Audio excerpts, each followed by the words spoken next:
Chile, Ecuador y Panamá, así como el embajador José Luis Pérez Sánchez Cerro, secretario general de la Comisión Permanente del Pacífico Sur.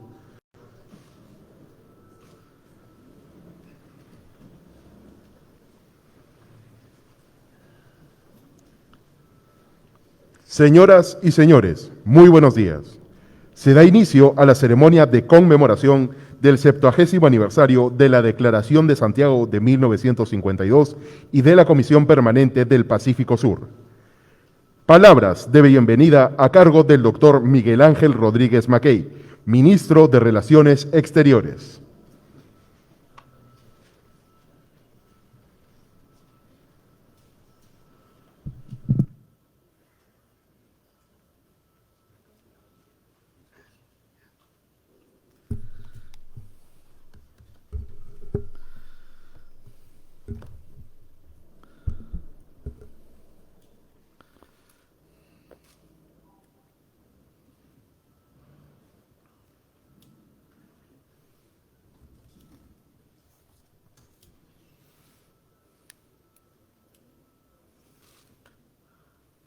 Muy buenos días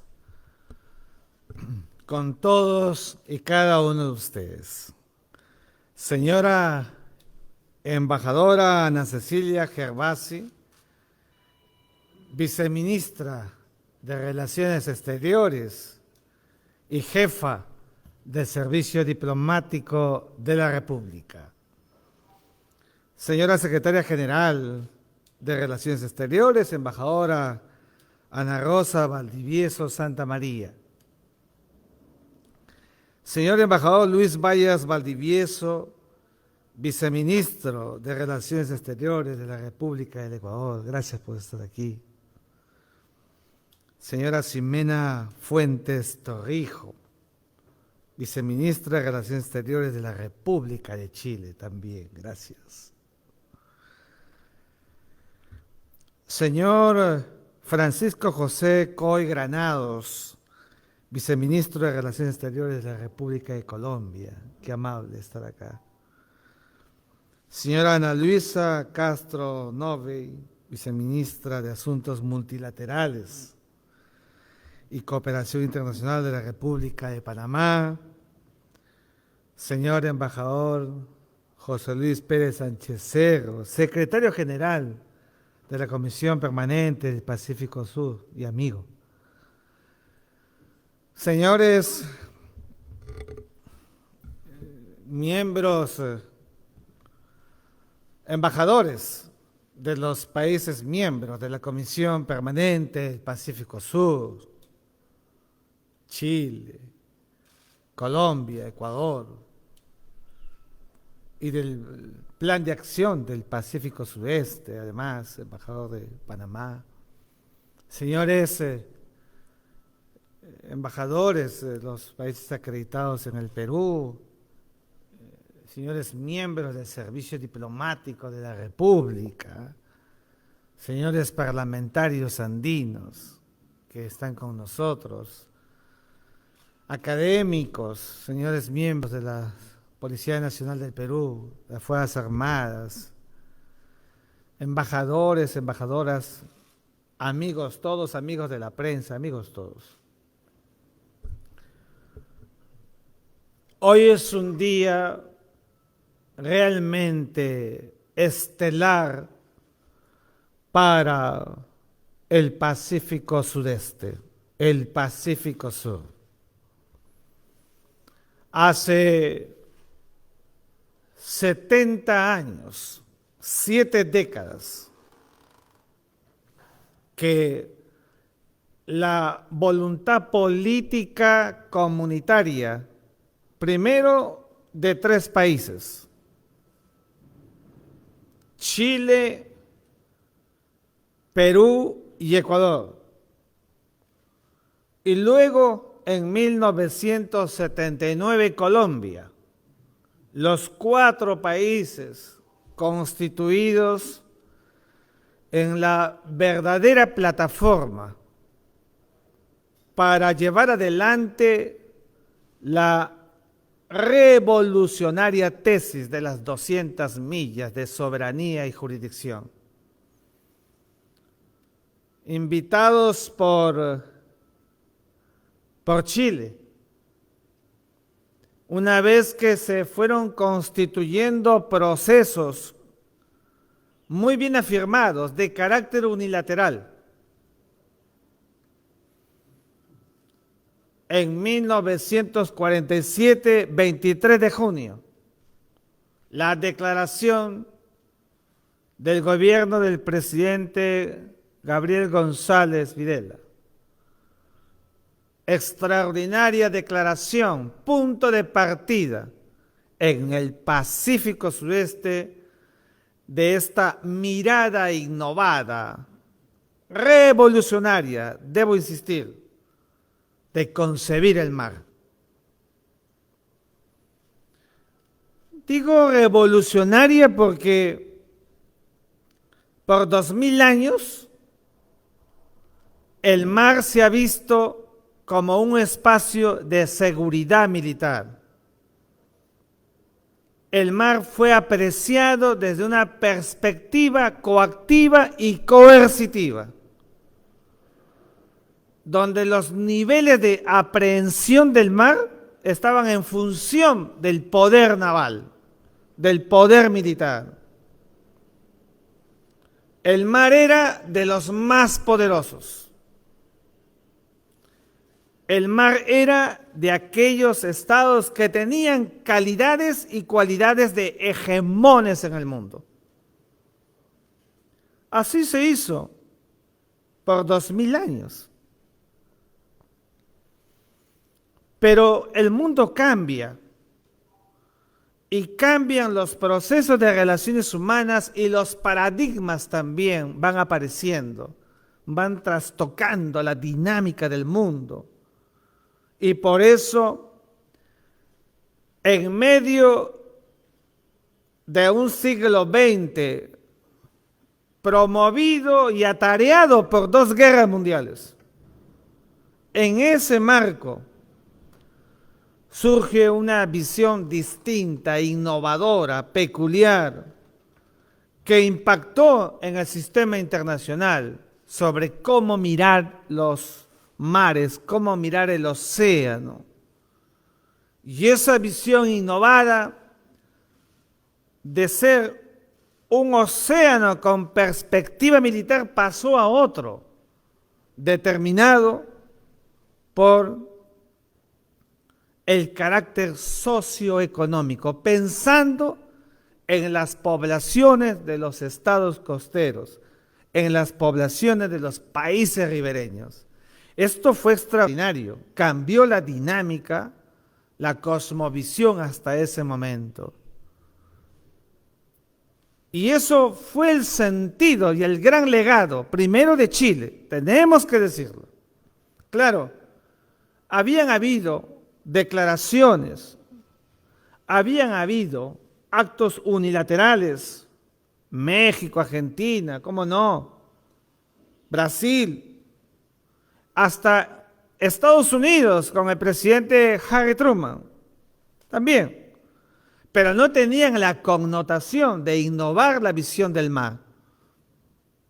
Entonces Chile da ese primer paso, y un mes y pocos días después, 1 de agosto, el Perú, con ese gran jurista de la patria, que fue José Luis Bustamante Rivero, presidente del Perú, y además con los años luego presidente de la Corte Internacional de Justicia, se firma el famoso decreto 781 del 1 de agosto, el decreto Bustamante. Casi a la par colige con la declaración chilena y los dos llevan adelante el concepto socioeconómico sobre los recursos vivos, los peces, y los no vivos, los recursos minerales, una visión distinta.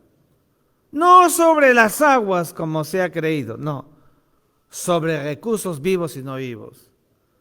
Pero dos países, en verdad que frente a un escenario dominado por el antiguo derecho del mar. Este mar al que me refiero, este mar determinado por la seguridad, en verdad que dos países que ya eran un punto de partida revolucionario necesitaban todavía seguir afianzando su proceso. Y por eso en 1952 se incorpora Ecuador. Y en el marco de una invitación que formula, Chile, los tres países suscriben esta histórica declaración sobre zona marítima, la Declaración de Santiago que hoy estamos celebrando. Son 70 años de un instrumento declarativo de enorme connotación jurídica, política para la región y progresivamente para el mundo. Claro, había incredulidad al comienzo, pero se hizo al andar la tesis con los países de la subregión, de la región, del mundo, en plena Guerra Fría. Los países miembros del Grupo de los 77, los no alineados, en todo ese marco. No fue fácil el proceso. Mirar el mundo con una tesis distinta, porque por 2000 años el mar había sido dividido hasta en dos espacios. Esto que se sepa, que lo sepa el país que hoy celebramos, los 70 años de la revolucionaria tesis de las 200 millas. Había solo dos espacios. Uno contiguo, pegado a la costa, que era el mar territorial. Un mar con niveles de aprehensión propios de la seguridad, como fue previsto en la historia, pero de solo 3 millas. Nunca 200 millas, nunca ha habido 200 millas de mar territorial. 3 millas porque era hasta donde llegaba el tiro del cañón, decía Galiani. Y en ese espacio de 3 millas existía lo que se conoce como el paso inocente o inofensivo, característica peculiar del mar territorial, donde las naves, aeronaves, las naves pasan de forma rápida, llegan a puerto y pueden salir, pero donde hay niveles de seguridad propias establecidas por el Estado. Pero esa visión de 3 millas de mar territorial, luego seguía la milla 4, 5, 7, 15, 20, y eso era alta mar. Fíjense ustedes, alta mar. Mar territorial de 3 millas y de la 4 hacia adelante el alta mar, mar de todos, mar de nadie. Cuando llega el siglo XX, los países de grandes flotas pesqueras se ubican en la milla 4, en la milla 7, 15. ¿Y qué hacen? Están pescando. Y cuando Chile y Perú y Ecuador, por la tesis de las 200 millas, con la Declaración de Santiago, les dicen, ustedes no pueden pescar en la milla 4, 5, 7, 15, los países de grandes flotas pesqueras se sorprenden. Dice, ¿pero por qué? Si existe un antiguo derecho del mar, un derecho del mar que nos permite estar aquí. Ese fue el objeto revolucionario de la tesis. Se les dijo, no, en 200 millas nadie puede pescar. Nadie puede explotar los recursos que se encuentren en esa distancia, como había dicho Alexander von Humboldt, que hasta la milla 200 había las aguas frías, la sopa marina, el fitoplancton y el zooplancton. Era revolucionario. Y por eso la primera práctica la tuvimos en 1954, nos pasó los peruanos, cuando la flota de Aristóteles Onassis, en el norte nuestro, en Paita, son capturadas sus embarcaciones, la flota, por estar pescando, llevados al puerto y obligados a pagar una multa porque estaban infringiendo la soberanía del Estado peruano. Soberanía sobre recursos vivos y no vivos, no sobre aguas, como se cree o se ha dicho. Tenemos que explicar bien, que lo sepa el país, que estamos celebrando el aniversario de una tesis que le costó a los 3 países y luego con Colombia, a los 4, llevarla a un marco multilateral. No fue nada fácil. Primera conferencia de las Naciones Unidas sobre el derecho del mar, Ginebra, 1958, la segunda, 1960, y luego con la formalización de la tercera conferencia de las Naciones Unidas y todo su trabajo por 9 años, donde comprenderán ustedes, y permítanme la aquiescencia, el protagonismo del Perú es indiscutible en el marco de las Naciones Unidas, con una pléyade de diplomáticos, militares, marinos, para llevar adelante el proceso de incorporación de la tesis de las 200 millas de soberanía y jurisdicción en el futuro instrumento de las Naciones Unidas, que en 1982, después de 9 años de un trabajo detenido, pulcro, se logra incorporar intacta la tesis, así como escuchamos, intacta la tesis de las 200 millas en Montego Bay, Jamaica, aquel 10 de diciembre de 1982. Ese es el mayor legado de la Declaración de Santiago, que bajo una dinámica de coordinación, bajo una sola mirada tónica de política internacional marítima, porque pudieron ir dispersos, y si hubieran ido dispersos nuestros países, seguramente no hubiéramos conseguido incorporar en la Convención del Mar la tesis impoluta que ha revolucionado el derecho del mar, como decía Javier Pérez de Cuellar, convirtiéndola en la Constitución de los océanos. Pero felizmente el trabajo en equipo llevó a que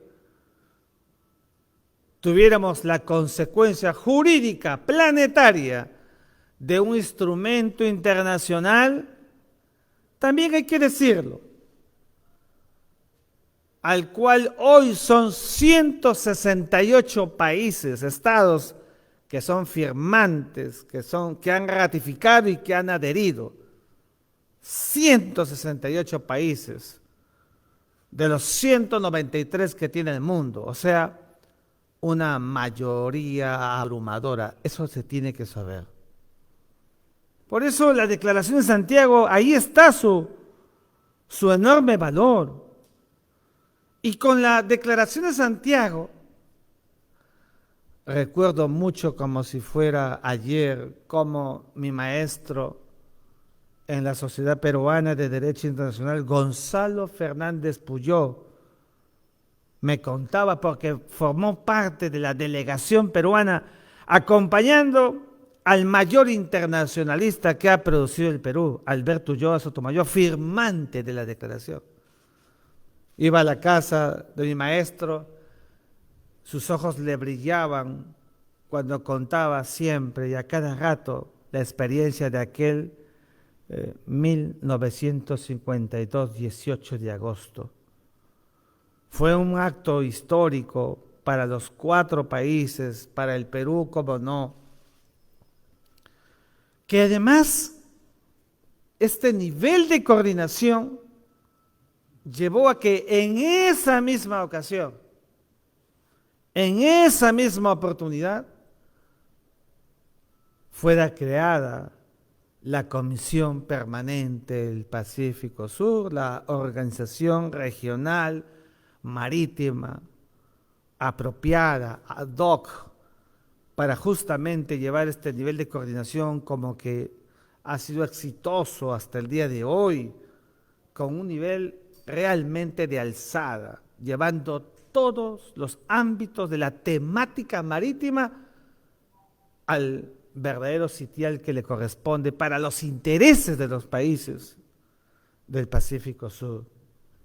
La CPPS ha sido una organización itinerante y cada 4 años se movilizaba entre las capitales Chile, Lima, Quito, Bogotá, y volvía a Chile y así daba vueltas hasta que en 1994, en que tuvo su última sede itinerante, un trabajo hay que decirlo, y aquí está con nosotros Nicolás Roncaglioli Higuera, secretario general de la CPPS, 1994-1997, llevando adelante todo un estudio para que se vuelva sede permanente. Recuerdo mucho los procesos de negociaciones porque acompañé como tu asistente, embajador, en aquella época y se logró dar ese paso cualitativo estructural. No era posible que se trasladaran anaqueles, escritorios, libros, cajas. Ayudábamos a ponerlas en estos camiones que las trasladaban. Eso tenía que acabar y se logró y se consiguió y por eso hay una sede permanente en Guayaquil, en Ecuador. La Comisión Permanente del Pacífico Sur articula a través de las secciones nacionales un verdadero trabajo, pensando siempre en los intereses, no de Chile, no de Perú, no de Colombia, no de Ecuador, los intereses conjuntos, los intereses en un nivel de coordinación frente a un sistema internacional en el que había que advertir las bondades de la tesis de las 200 millas. Unas 200 millas que es una paradoja de la historia jurídica reciente, que este año se cumplan 40, siendo el Perú pionero, forjador, con hombres como Juan Miguel Bácula, Alfonso Arias Schreiber Peset, Carlos Alzamora Traverso, presidentes de las delegaciones del Perú en la tercera conferencia de las Naciones Unidas sobre el Derecho del Mar, y que en 40 años el Perú no haya podido conseguir hasta ahora su proceso de adhesión, porque las primeras 60 fueron ratificaciones y después de ellas lo que seguía eran las adhesiones. Queríamos ser 61, 62, 63 y empezaba yo, y cuando llego a la universidad estaban en las 67, 68, 70 y nada, y el Perú nada. Yo entonces decía, ¿y cuándo es que se va a hablar del tema? ¿Cuándo es que vamos a mirar el asunto como política de Estado, pensando en los intereses nacionales? Y siempre he creído que la tesis de las 200 millas que está allí, clara, pero que algunos, conociéndola, han querido desnaturalizarla. Y otros, la mayoría diría yo, de buena fe, no han comprendido el sustrato, la esencia de la tesis. Nunca hemos tenido un mar territorial de 200 millas, jamás. No hay precedente. Uno revisa los documentos sobre el derecho del mar de Cancillería, de Marina, Fuerza Aérea, Ejército, ahora Defensa y otros sectores, Justicia. Absolutamente la tesis que acabo de decir, de carácter socioeconómico. Nunca podríamos tener un mar territorial de 200 millas por una sola razón. Y es que si concebimos el mar como la tierra, tendríamos graves problemas, porque el mar como el espacio aéreo son concebidos como espacios de comunicación natural.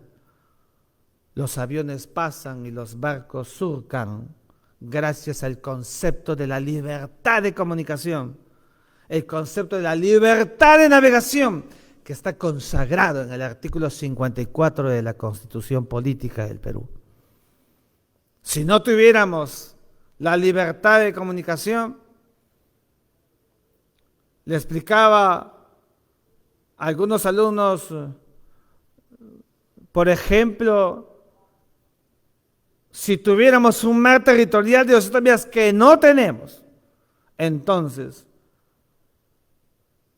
una nave puede partir de Guayaquil y si quiere llegar a Santiago de Chile tendría que ir hasta salir de sus 200 millas, cruzar el límite exterior y la nave surcar fuera de las 200 millas y recién entrar en Chile. Una locura.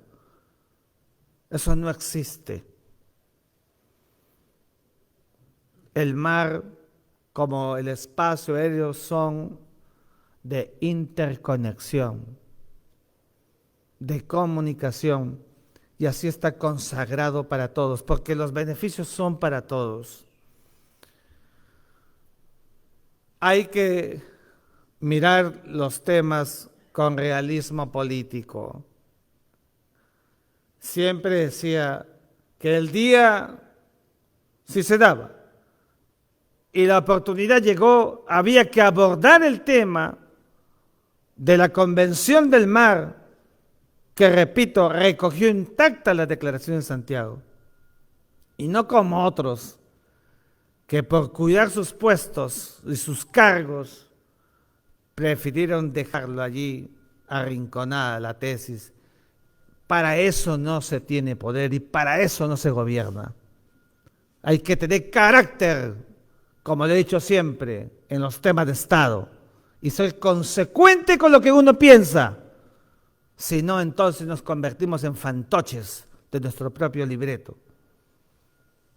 Y más aún, con aquellos que le dieron genio a su pluma para incorporar la fineza de su visión jurídica en los temas marítimos. La Declaración de Santiago, como instrumento que se incorpora intacta en la Convención del Mar, debemos relevarla siempre. Debe estar en las currículas escolares de nuestros países para que los jóvenes comprendan, todos comprendamos los enormes valores que tiene la riqueza que hay en el espacio oceánico. Sin Convención del Mar somos extraordinariamente vulnerables, porque la Convención del Mar está hecha para estados cuyos niveles de protección están asegurados en la Convención. No las 3 millas del mar territorial del pasado, sino hasta 12 millas de mar territorial y luego 12 más de zona contigua. Y desde las 12 hasta las 200, la zona económica exclusiva. Y en las 200, subrayo, en las 200, completa soberanía del Estado peruano. No en 188, como se ha dicho hasta de mala fe por algunos sectores.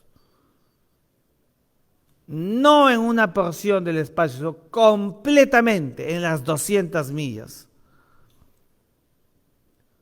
Donde el Estado costero, como digo, no solamente a recursos vivos y no vivos, que ya es prácticamente todo, sino control, naves piratas, abordaje, detención,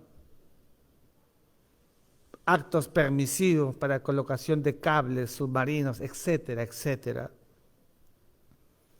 Y las embarcaciones que están fuera del límite exterior, fuera de las 200 millas, embarcaciones extranjeras, que cuando llega la noche ingresan en la milla 200, en la 180, sabe Dios, pescando, de manera ilegal, y cuando llega el día salen otra vez.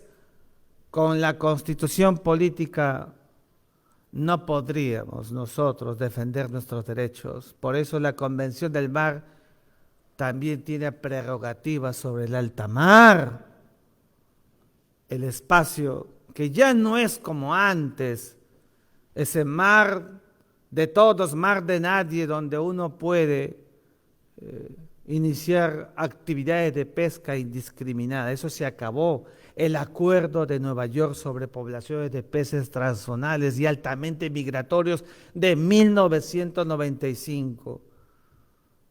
Tenemos que tener niveles de protección. Algunos decían, el Perú no debe ser parte de la CONMEMAR, porque Estados Unidos de América no es parte de la CONMEMAR. Y yo les digo siempre, Estados Unidos nunca se ha involucrado con la tesis de las 200 millas, nunca ha tenido problemas con la tesis de las 200 millas. Cuando Arvid Pardo en 1969 proclama que los fondos marinos, aquel espacio que está debajo del alta mar, sea declarado patrimonio común de la humanidad, los países de grandes tecnologías, por supuesto que se opusieron. Pero hoy, en el Senado de los Estados Unidos de América está la Convención del Mar lista para su aprobación. Y los fondos marinos, donde están los nódulos polimetálicos de níquel, cobalto, manganeso, etcétera, van a empezar su trabajo de explotación. En eso están trabajando. Y cuando ello llegue, entonces tendrán procesos tributarios. Solamente los países que sean parte de la CONMEMAR. La pregunta que hacemos es, ¿acaso el Perú no es un país minero? No estamos pensando responsablemente. Los litigios que se producen como consecuencia de los actos permitivos de pesca van y terminan en el Tribunal Internacional en Hamburgo. Nosotros no somos parte de la Convención del Mar, estamos cojos, pero eso no se dice a la gente. Y hasta casi por derecho consuetudinario, por costumbre, casi por opinio juris, tendríamos que terminar aceptando la CONMEMAR con las reglas que hoy existen. Y lo más grave, estamos obligados a acatar la CONMEMAR por opinio juris y no podemos invocarla porque no somos parte de ella. Tremendo drama nacional que tampoco se dice a la gente. Es muy fácil creer que esto puede ir a un referéndum. Eso es un riesgo enorme porque si le preguntamos a la gente si prefiere las 200 millas de mar territorial que no existe o las 12 millas de mar territorial que sí están en la Conmemar, va a decir que 200 es más que 12 y se acabó y será la muerte de la Convención del Mar. Por eso me he permitido dirigir primero un saludo a la presidenta del Congreso en su momento y luego un reciente saludo a la presidenta de la Comisión de Relaciones Exteriores del Congreso, que saludo su presencia en esta celebración, para llevar el tono del impulso para que sea el Congreso, porque la Cancillería ya hizo su trabajo. La Convención del Mar está en el Congreso y ahí la llevó el más universal de los peruanos, Javier Pérez de Cuéllar, en el 2001. Allí la dejó para que el Congreso pueda debatir, evaluar y aprobar su adhesión. Eso debe ser la autoridad. Eso debe ser quien tiene el poder para que, en el marco de los actos responsables, impulse aquella agenda que está detenida y que es parte de los intereses nacionales. Interés nacional que poco se entiende. Por eso,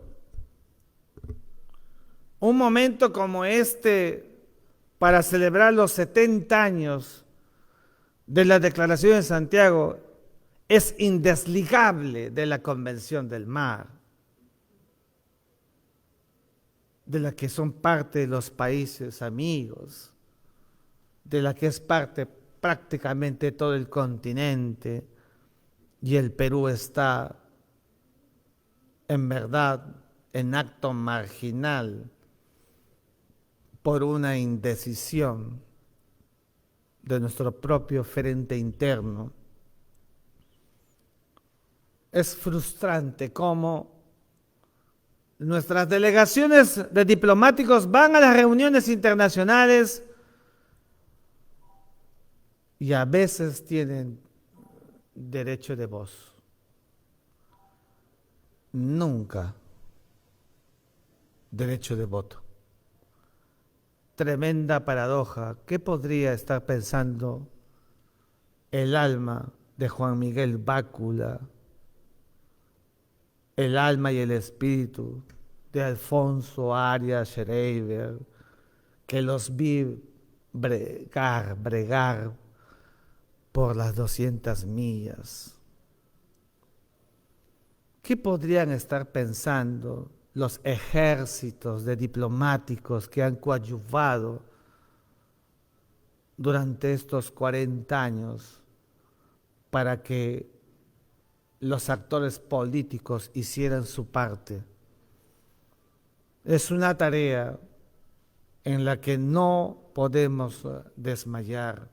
Nos corresponde y tenemos que ser responsables en llevar adelante el proceso, haciendo docencia, explicando, sin ningún tipo de temor, explicando para que la gente conozca, para que la gente sepa exactamente cuáles son las enormes ventajas, sobre todo cuando el 98% de lo que el Perú saca al mundo sale por el mar.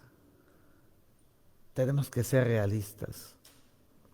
Mi saludo en este marco de la celebración, la extraordinaria labor de Panamá en el Plan de Acción del Pacífico Sudeste, la protección del ámbito marino, la biodiversidad y esto que hemos llamado luego el desarrollo sostenible.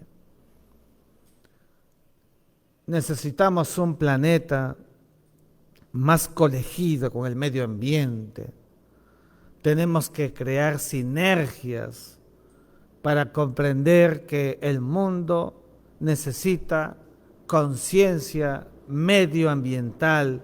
De lo contrario, nos puede retrotraer una sociedad en verdad de pronóstico reservado. Mi saludo a los actos unilaterales de Chile, Ecuador, Colombia, que con el Perú instrumentalizaron la Declaración de Santiago y la CPPS por la apuesta, por creer en el proceso, por conservar la CPPS, a la que hay que darle más apoyo todavía, hoy más que nunca, por la enorme diversificación que sostiene el ámbito marino. Miremos finalmente el tema de la Declaración de Santiago y su enorme legado al nuevo derecho del mar como una apuesta permanente para nuestros países. Sigamos bregando para que nuestros océanos sean los espacios geopolíticos de nuestra mirada como Estado-nación, que nuestra política exterior esté cada vez más ligada al tema marítimo y el tema del mar transversalizado en la cuenca del Pacífico y en otros espacios que nos esperan en el sistema internacional. Mi saludo en esta fecha memorable a todos aquellos imaginarios que en los años 50, 60, 70, 80, 90, 2000 fueron protagonistas, contribuyeron, nunca desmayaron, hicieron fuerza para que la tesis llegara a 1982 con ese acto declarativo del 30 de abril de 1982, potenciando los valores del nuevo derecho del mar en la tesis de las 200 millas, que debe ser para los peruanos motivo de honor, de orgullo, porque fueron nuestros juristas y nuestros diplomáticos los que la crearon, los que le dieron ese nivel internacional, los que le dieron preeminencia al Perú en el mundo, en las Naciones Unidas y en todos los ámbitos en los que han descollado cada uno de nuestros actores. A todos ustedes, muchas gracias por la oportunidad.